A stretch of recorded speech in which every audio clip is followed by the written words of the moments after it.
Antes de nada, dar las gracias a la organización por invitarme y estar aquí.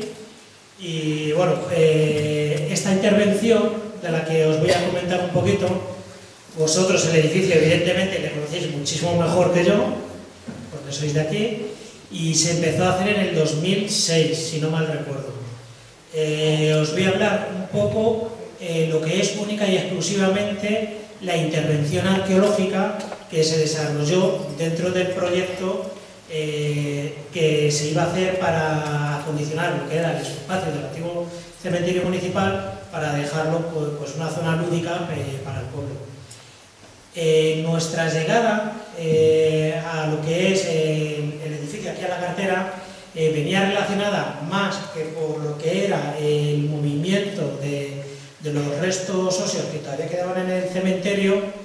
Veníamos única y exclusivamente en relación por la ermita. La ermita, según la Dirección General de Patrimonio, está declarada de bien de interés cultural, con lo que cualquier movimiento de tierra o obra que se haga en los aledaños de este edificio tenía que tener un control arqueológico para preservar lo que era el edificio en sí de la ermita.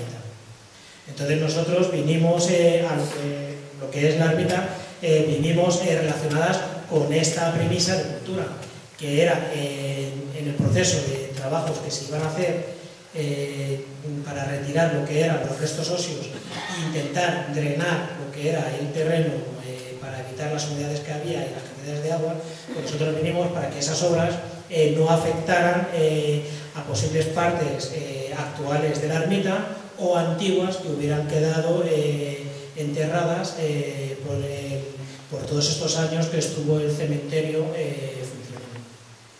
funcionando. Ahora mismo estamos viendo más o menos unas imágenes de nuestra llegada, de cuando llegamos aquí, cómo nos encontramos en el cementerio municipal. La mayoría de los nichos ya estaban retirados, otros muchos todavía quedaban algunos restos que luego los operarios del ayuntamiento sacaron, y algunas tumbas pues no se habían sacado principalmente, imagino que era porque ya no había familiares en lo que era la localidad. Vamos a seguir viendo unas pequeñas fotos son placas, lo que es en toda esta zona de por aquí predominan mucho lo que son las placas cerámicas funerarias. Son desde el siglo XIX pues hasta bien entrado el siglo XX. Se recuperaron placas desde 1850, 60, si no mal recuerdo, pues hasta las más modernas que eran de los años 50, 56 o algo así. Todo este material se fue recogiendo, se encargaron los operarios del ayuntamiento guardarlas, quitarlas con cuidado las que se pudieron, porque bien es verdad que muchas de ellas, tanto las de granito como las de cerámica, estaban sujetas con cemento. Entonces, al intentar quitarlas con el cemento, pues el cemento saltaba y partía muchas de las piezas. Pero vamos, la inmensa mayoría de las que se quitaron se recogieron y se guardaron pues para colocarlas en donde sea. Bueno, como veis, algunas son preciosas. Solo os he puesto unos ejemplos nada más de algunas de ellas. Este es el estado de cómo estaba la nave, el altar. Del altar, las placas de granito también con los nombres y las fechas. Todas estas placas, según el proyecto arquitectónico nuevo de recuperación del edificio, se iban a volver a integrar en el suelo nuevo, con la única salvedad de que en vez de dejar para que se pisaran las fechas y los nombres de la gente, se iban a dar la vuelta colocándose lo que era la parte baja de la lápida y conservándose lo que es todo el texto boca abajo. Una forma también más o menos de proteger del desgaste lo que es las huellas. El alfarje, vamos, el artesonado que conservaba la capilla, pues un característico artesonado de palo nudillo que se denomina con tirante, bastante deteriorado, que por lo visto creo que hace poco también se ha hundido más parte de él, porque el que estaba muy mal. Esta imagen es la zona donde se conservaba lo que era el edificio de autopsias, y había otros cuartos más. Estos en el proyecto se eliminaban y se eliminaban. Esta es lo que era la mesa de autopsia, que también se ha recuperado. Toda ella está con una especie de ribete traceada, pues para que el médico que tuviera que hacer lo que tuviera que hacer con el cuerpo, pues no salpicara mucho. Los nichos, el lateral, lo que es la sacristía, todo esto se eliminó. En el proyecto lo único que se conservaba eran los cuerpos principales y la sacristía. De la valla también en el proyecto, si no mal recuerdo, se dejaba solo 1 metro de altura aproximadamente y el resto de la valla se demolía. Aquí vemos cómo se fueron apilando todas las lajas de granito para que luego se las llevaron los operarios del ayuntamiento para almacenarlas para cuando se tuvieran que colocar. La mayoría de ellas tienen las inscripciones talladas, pero otras, como hemos visto ahí, las letras las tenían pues con hierro, con plomo o con bronce. Una vez que ya se retiró lo que eran todas las lápidas, como había en toda la zona esta, existía un gran problema de nivel freático de agua muy elevado, se planteaba retirarse aproximadamente metro y medio de las tierras, con lo que afectaba a todas las tumbas que estuvieran en esa cota, para echar piedra que sirviera como drenaje y luego volver a tapar con la misma tierra. En este proceso, pues muchos de los huesos que había, tanto antiguos como de familiares que no habían sacado los restos, se fueron recuperando, guardándose para trasladarse luego al osario. Estos son 2 ejemplos, vamos, de la puerta de lo que es la sacristía.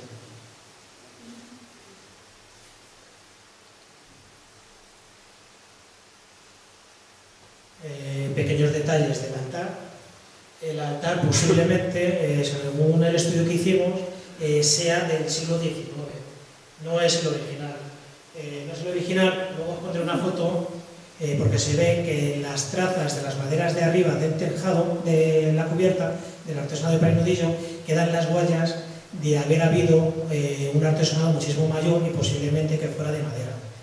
Que como sabemos que en la época de la independencia las tropas francesas también estropearon bastante el edificio, posiblemente el altar de época barroca a lo mejor lo debieron de desmontar o quemarlo, y luego ya cuando se solucionaron los condicionantes históricos, pues se rehizo lo que era este otro altar de fábrica, todo él de ladrillo más o menos el interior y luego lucido de yeso.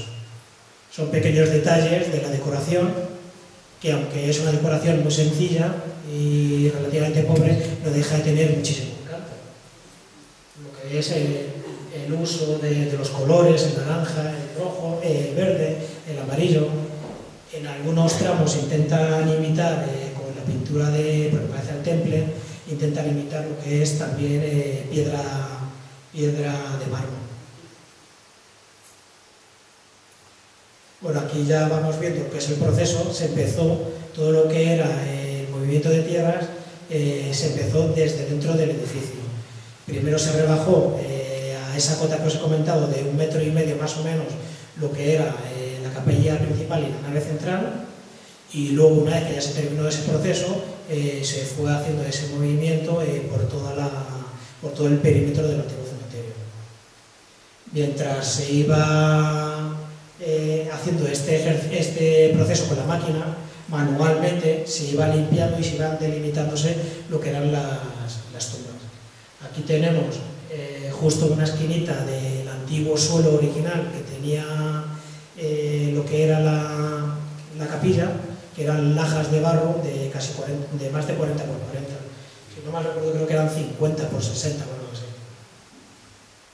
Aquí en esta esquina se aprecia, a lo mejor no lo ven bien, pero quedaban huellas todavía de lo que era parte de la pintura original que la capilla debió de tener en el siglo XIX. Una vez que ya la capilla mayor se deja, pasamos a lo que es la nave, y según se va retirando lo que es la nave principal, también se van documentando diferentes tumbas. En este proceso se identifica también una cosa muy curiosa, que luego un poquito más adelante intentaré hablar, y que es la huella de un posible canal de agua que pasaba justo por debajo de los pies de lo que era la ermita. Estas son generales, estos son algunos de los sacos que cuando se iban retirando las tierras se salían huesos, se iban guardando para luego llevarse a rosario. Lo que era la sacristía, que estos son ejemplos, son fotos de la sacristía, estaba completamente casi con medio metro de tierra, de las tejas que se habían caído, y al limpiarse se documentó tanto el suelo de losas de barro como restos también del enfoscado de la pintura antigua que tuvo lo que era la sacristía. Solo se conservó partes bajas que también se habían conservado porque como la tierra y todo lo que se había hundido se había quedado ahí pegado, pues por eso no se había desprendido. Esta decoración también es muy sencilla, pero también tiene un cierto encanto, que son varias líneas horizontales y cada 50 centímetros aproximadamente se va haciendo lo que es una especie como de torrecilla, que va bordeando lo que es toda la sacristía.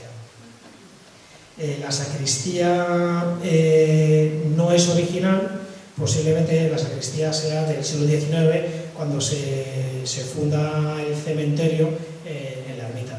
Se adosa a todo lo que es la capilla mayor de la ermita. Con lo que cuando queramos ver o hacernos idea de cómo era el edificio, lo que es el volumen de la capilla, de la sacristía, siempre hay que eliminarlo. Nos tenemos que quedar única y exclusivamente con lo que es el volumen de la capilla, que es una forma pentagonal. Son más detalles del proceso de retirada del movimiento de tierras y de recogida de los pozos que van saliendo para el rosario. Vamos, el volumen de tierra que se movió pues fue tremendo. Aquí vemos también cómo se recogen, cómo se van guardando. Estos son los que luego se llevaron a rosario. Las tumbas no se excavaron, solo excavamos dos, que luego os he puesto dos ejemplos, porque en principio eso se salía fuera del proyecto, no tenía nada que ver, y entonces era encarecer innecesariamente pues una cosa que no era necesaria, y además si no se iban a tocar, las que quedaban por debajo de esa cota, pues ahí se quedaban, y de hecho ahí se han quedado. Aquí ya, si os fijáis, en el muro vemos uno de los arquitos que os he comentado del canal, y ahora veremos algunos detalles. Todo lo que es el muro, también hemos llegado a la conclusión que estos dos muros que forman la nave tampoco son originales. Es decir, creemos que lo que es la ermita, en principio, cuando os ponga ya el plano de interpretación, ya lo veremos ahí, pero creemos que la capilla original que se debe de hacer en el siglo XVI o a lo mejor en el XVII era única y exclusivamente la forma pentagonal que tiene la capilla mayor. Y ya a partir de reformas del siglo XVIII se van añadiendo lo que son el resto de edificios. No sé si las fotos van pasando muy rápidas, las he intentado poner lentas, no sé si os dará tiempo a verlas o no. Aquí este es el proceso, esto es lo más curioso que desde nuestro punto de vista ha salido en este movimiento de tierras y de sedimentos, que son los dos arcos que forman un canal que atraviesa lo que son los dos arcos que pasan tanto por el muro meridional como por el septentrional, y deben de estar relacionados con una especie de noria o pozo que también salió justo en una de las esquinas de lo que es el movimiento de tierras. Aquí os he puesto dos ejemplos de proceso de limpieza e identificación de las tumbas, que lo que se hizo fue documentar su posición, en dónde estaban, para saber dónde están, pero sin excavarlas. Y luego el estado final en el que se quedó lo que era toda la nave, a la espera de rellenar con la grava que se tenía que echar para echarlo con la tierra. Estas últimas fases aquí no se pudieron hacer, porque no sé si se acordarán que justo en este año, en el 2006, Creo que fue un año que llegaron unas lluvias tremendas, una inundación tremenda, que la nave de la iglesia pues estuvo durante casi todo el año lleno de agua, por lo que no se pudo ni echar la piedra y luego pues yo creo que no se ha vuelto a intervenir ni a hacerse nada.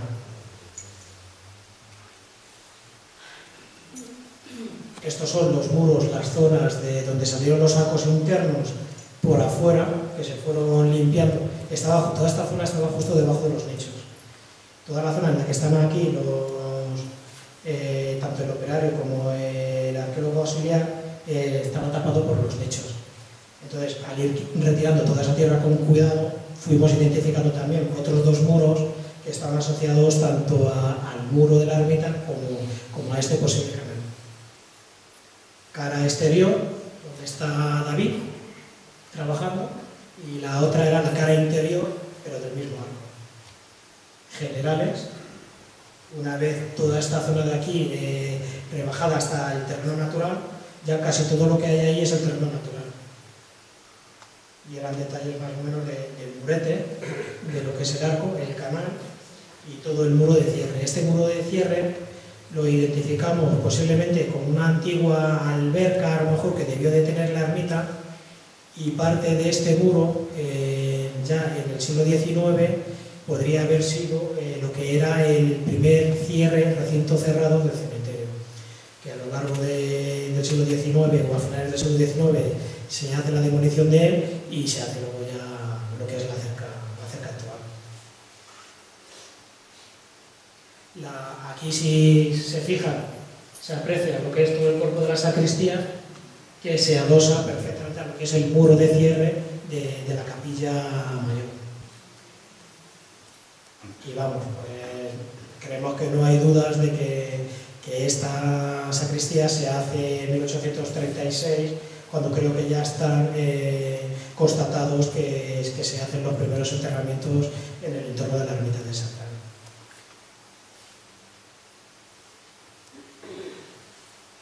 Esto es limpiando toda la zona del muro y la cimentación.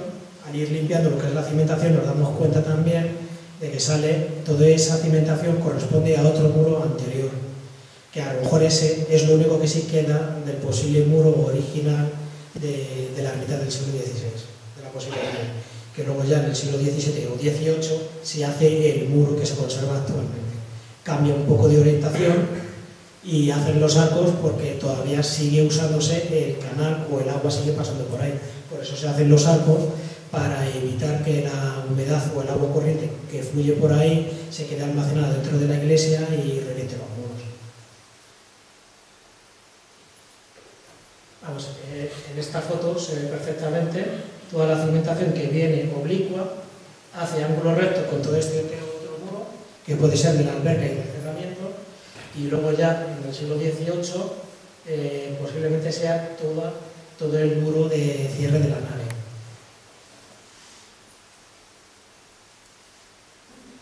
El edificio está completamente cimentado en el terreno natural, por lo que es la estructura antigua no tiene peligro está bastante bien. Además los muros son de 60 y 80 centímetros de espesor. El edificio hoy por hoy es sólido. Esto es en la cara meridional. En la cara meridional, cuando se empiezan a retirar también todos los rellenos, se identifica el otro tramo de lo que son los arcos del canal de agua que pasan por debajo de la ermita, y en esta zona de aquí empieza a aparecer una acumulación grande de piedras que al principio creíamos que era algo demolido, pero que según se va limpiando vamos viendo que tiene una forma circular y es lo que se identifica como un posible pozo, un gran pozo con oria. Muchas ermitas, tanto de la zona como de otras zonas de toda la zona centro de España, sus aledaños suelen tener fuentes, suelen tener manantiales o incluso algún pozo. Entonces no es descabellado que la ermita primitiva aquí efectivamente tuviera lo que es el pozo o la noria de la que salía el agua, corría por lo que era el canal que hemos visto antes y llegara a una pequeña alberca y la gente pues bajara. De lo que hemos visto, yo no he encontrado ningún documento histórico. También es verdad que se sale fuera de nuestras competencias. Eso ya tendría que verlo más un historiador, si encuentra algún documento que hable a lo mejor de esta posible estructura hidráulica que está relacionada con la ermita. Pero me imagino que sería eso, un tipo fuentes que tuvieran aquí para recoger agua, tanto para la población como para los animales. Tras la documentación, pues bueno, documentamos tanto el muro, las fases, las roturas, el canal y el posible pozo de noria. Aquí se ve perfectamente que está todo colmatado. Además, las cerámicas que salieron trocitos de cerámica, no mucho, pero sí salieron algunos, y las cerámicas eran casi todas de finales del siglo XVIII y del siglo XIX. Con lo que posiblemente, efectivamente, cuando se hace el cementerio del siglo XIX, dejan cegado lo que es el pozo, lo allanan para dejarlo preparado para lo que es el enterramiento. El suelo del canal, bueno, este es el canal del muro sur, el suelo del canal no tenía lajas ni tenía lo que son ladrillos. El suelo en sí solo eran piedrecitas, un montón de piedras colocadas por las que corría lo que era el agua. Esto es un pequeño detalle de los restos del muro que quedaban asociados a lo que es el canal. En este canal también nos salió, limpiando la cara interna, nos salieron tres monedas, tres moneditas pegadas, que a lo mejor se le dieron de caer a alguien, las tres. Si no mal recuerdo, una era de Fernando, de 1827, que creo que era la que estaba mejor, que era justo la que estaba en el medio, porque las dos que estaban tapando esta estaban muy deterioradas por la humedad. Había otra que era la que se llama resellos, con dos resellos, que posiblemente fuera de Felipe II con dos resellos, pero vamos, que como estaba muy deteriorada, tampoco sabemos exactamente si podía ser de Felipe II. Y la otra, la tercera moneda, se veía solo una cara, y la cara, el escudo que se veía, podía estar encuadrado desde la época de Carlos III hasta Isabel II. De todas formas, viendo más o menos lo que es la cronología, pues todas te están hablando un poco de que este canal, por lo menos hasta principios, hasta el primer cuarto del siglo XIX, estaba en uso. Porque estaba dentro de lo que era la tierrecilla que corría, que normalmente lleva el agua, una tierrecilla muy finita, pues estaba mezclado todo eso. Bueno, como os he comentado, solo por curiosidad, se realizaron dos excavaciones de enterramientos, dos que consideramos que podían ser de los más antiguos. Este individuo que salió a los pies de la iglesia cortaba parte de la fosa del enterramiento, cortaba parte del canal, y lo que se documentó, bueno, yo creo que todos lo veis, ¿verdad? Las cosas que todavía conservaban. Conservaban un crucifijo, una medallita, y luego otra medalla, porque completamente estropeada. Esta, si no mal recuerdo, se limpió, y me parece que era el Sagrado Corazón de Jesús. El crucifijo, que estaría relacionado, a lo mejor, si no con un colgante, a lo mejor con un rosario, pero rosario de puntas de madera, pero no se ha conservado. Pues este fue uno de ellos, y luego el otro que nos decidimos a excavar era otro enterramiento que rompía tanto el canal como el muro y que estaba prácticamente pegado. Este individuo, este enterramiento correspondería pues creemos que a un joven no mayor de 18 años, posiblemente también de principios del siglo XIX, y a lo mejor creemos que era mujer, que podía ser una chica, porque lo que era todo el resto, toda la zona de las costillas, sí se conservaron un montón como de lentejuelas metálicas. Se conservaba, tenía varias medallas, también un crucifijo, los botones, incluso de los pies, conservaba todavía un poquito lo que era la suela de zapatos de cuero y los botones de los botines, porque parecía que eran tipo botines Aquí lo que os pongo solo es un ejemplo de una vez que se hace la excavación arqueológica, se limpia con muchísimo cuidado los restos. Una vez que está, se hace lo que es el dibujo arqueológico.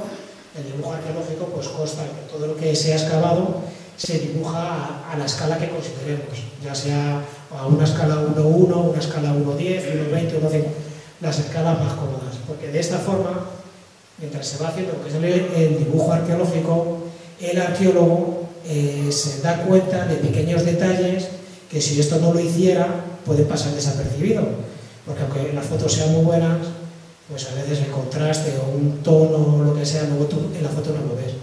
Entonces, lo que es este dibujo normalmente se hace a pie de obra, una vez que se ha terminado, pues para luego ver pequeñas cosas que no se ven, desperfectos del hueso, a lo mejor si tiene una rotura.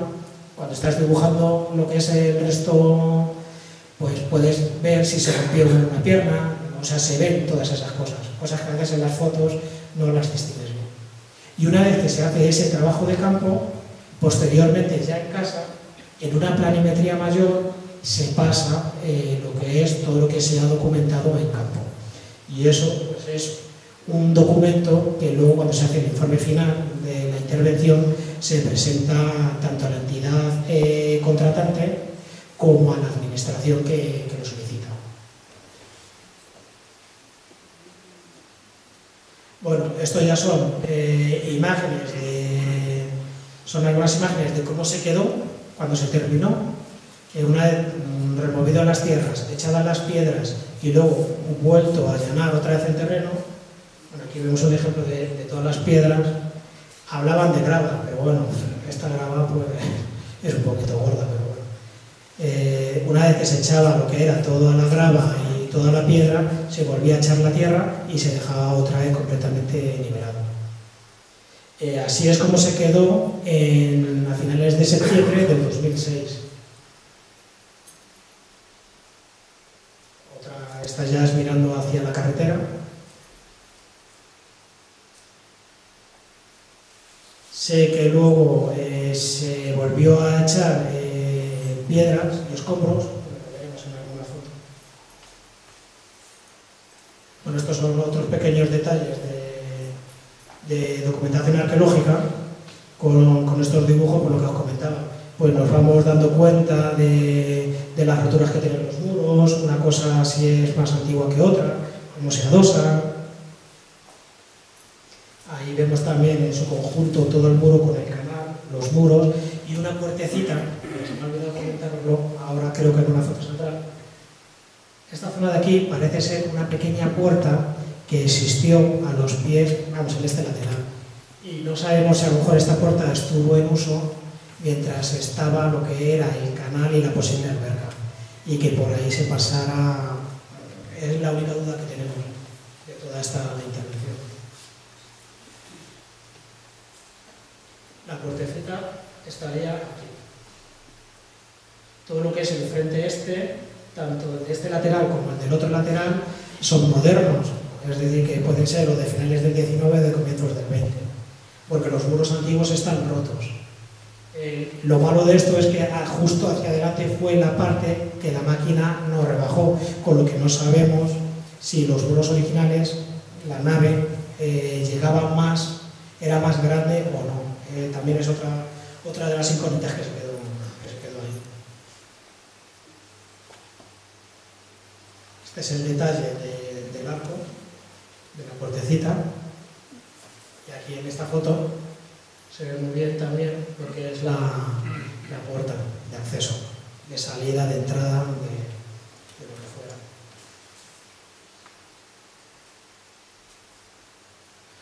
Bueno, esta es la planimetría que os he comentado hace un ratito, la planimetría ya final de lo que es toda la intervención que se ha realizado por nuestra parte. Aquí ponemos todas las tumbas que se han identificado hasta la cota que se rebajó del terreno.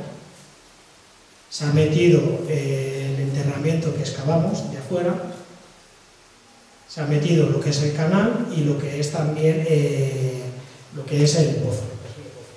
La sacristía con su suelo de losas de barro. Y entonces la idea, como os he comentado, es que este edificio, aunque no hay ningún, si me equivoco me corregís, pero yo creo que no hay ningún documento que diga exactamente cuándo se funda. Entonces, por tipología constructiva de los muros, los sillares y el artesonado de Parinodillo, parece ser que este edificio es del siglo XVI o XVII. Creemos que solo el original es esta zona, nada más, y que luego ya, si hay un documento de 1751 en el que una señora escribe no sé si era la mujer del segundo o del tercer conde de Oropesa, no recuerdo ahora mismo, para felicitarla por el nacimiento de su hijo. Y a la vez también le pide permiso para poder coger unos terrenos que están al lado de la ermita de Santa Ana y poder ampliar lo que era la ermita. Entonces, si verdaderamente esto es así, y viendo que los muros de la nave principal de la iglesia no son originales y parecen ser que son de época barroca, la época barroca está tanto desde el siglo XVII como del siglo XVIII, pues no me extrañaría nada que sí le concedieran los terrenos a esta señora, a esta vecina, y entonces ella invirtiera y hiciera reforma ampliando lo que es la nave principal de la ermita en el siglo XVIII, a mediados del siglo XVIII. Luego, posiblemente, ya a principios del siglo XIX, con la Guerra de la Independencia, con los franceses por la zona, la ermita sufre lo que es rapiña, incendio, demoliciones, posiblemente de todo. Se rehace parte de los muros en esa época. En 1836 se declara cementerio, porque ya desde el siglo anterior, desde Carlos III, se iba diciendo que por favor todos los núcleos urbanos evitaran ya enterrar dentro del núcleo urbano, valga la redundancia, y que buscaran zonas externas a lo que es la villa, el lugar, para que la gente se enterrara. Entonces, en esta época todavía el fervor religioso está muy arraigado. Entonces la gente normalmente no podía coger y a sus familiares enterrarlos en cualquier sitio. Vale, ha sacado esa normativa, pero ¿qué otras opciones hay? Pues otras opciones hay, como ha pasado en la inmensa mayoría de los pueblos de España, y es que esta gente se iba enterrando en los otros suelos sagrados que había fuera de los núcleos urbanos. Y estos suelos urbanos que había fuera eran las ermitas periféricas, hasta que luego ya, bien avanzado el siglo XIX, se hacen los decretos para los cementerios municipales y ya se hace el cementerio municipal. Entonces, en este caso, tanto la ermita de Santa Ana como la de los Santos Mártires son usadas a principios del siglo XIX como los lugares de enterramiento, pues para más o menos a esas normativas que decía Carlos III y sucesivos monarcas, pues más o menos hacer lo correcto. Entonces, es en esa época, cuando creemos, en 1836, cuando ya se funda en lo que es el cementerio, se hace lo que es la sacristía, se adosa a lo que es la capilla mayor, se abre la puerta que hemos visto en pequeños detalles, y se mete ahí, creo que también estuvo una pila bautismal chiquitita, porque también tanto en el siglo XVII como en el siglo XVIII parece ser que en el siglo XVIII como en el XIX parece ser que hubo algún bautizo también en lo que era la ermita, antes de ser cementerio, todo relacionado con las fiestas de Santa Ana y toda la festividad que se hacía tanto en la ermita como en el páramo. Bueno, todos los otros numeritos que ponemos pues ya son lo que denominaríamos la leyenda arqueológica, pues son las cotas a las alturas que han ido apareciendo las cosas, las fosas, los enterramientos, también son las unidades estratigráficas. Eso que pone UE y un número es cada elemento que se identifica distinto, se le da un número. Entonces ese es el UE, 1, 2, 3, lo que sea, ya sea el sarcófago, sea la tumba, sea lo que sea. También en la intervención lo que se ha identificado en los niveles, como ha estado durante más de 100 años en uso, no todas las tumbas más profundas son las más antiguas, como a veces se hace suponer, que evidentemente lo más antiguo, cuanto más bajo, es más antiguo. A veces las más modernas han roto las más antiguas, pero sí predomina, como veis sobre todo en los dibujos dentro del edificio de la ermita, formas trapezoidales. Estas formas trapezoidales son de tipo de los sarcófagos del siglo XIX y del primer cuarto del siglo XX más o menos. La única tumba que es un poquito distinta dentro del edificio es esta de aquí, que está hecha con cemento y con ladrillo hueco de los años 50 o por ahí, que será creemos que es de un personaje importante de aquí de la cartera, que se enterró dentro de la capilla mayor.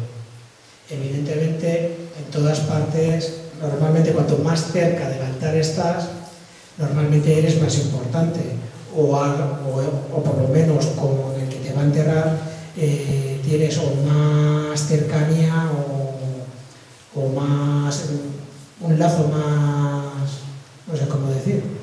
Bueno, lo dejamos más o menos lo dejamos en este planteamiento. Casi todos los que están en la capilla mayor, principalmente, posiblemente sean personas relativamente importantes de la localidad, ya sea económicamente o por la personalidad en sí de la persona. Ahora os voy a poner unas fotos de, por lo menos en el año 2008, como estaba. En el año 2008, pues el edificio y todo su entorno estaba así. Se han ido acumulando más piedras, pero vamos, no son piedras precisamente para rellenar, sino es más bien escombrero. La vegetación que ha salido, evidentemente, es por todo el movimiento de tierra. Al hacer todo el movimiento de tierra y oxigenar completamente el terreno, pues ha aflorado una vegetación impresionante.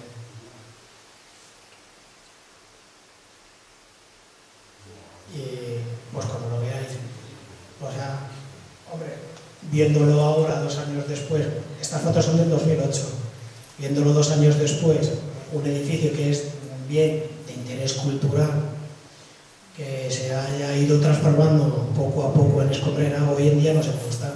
Sé que parte del tejado se ha hundido bastante. O sea, da pena también que al final pues se transforme un edificio así en escombrera.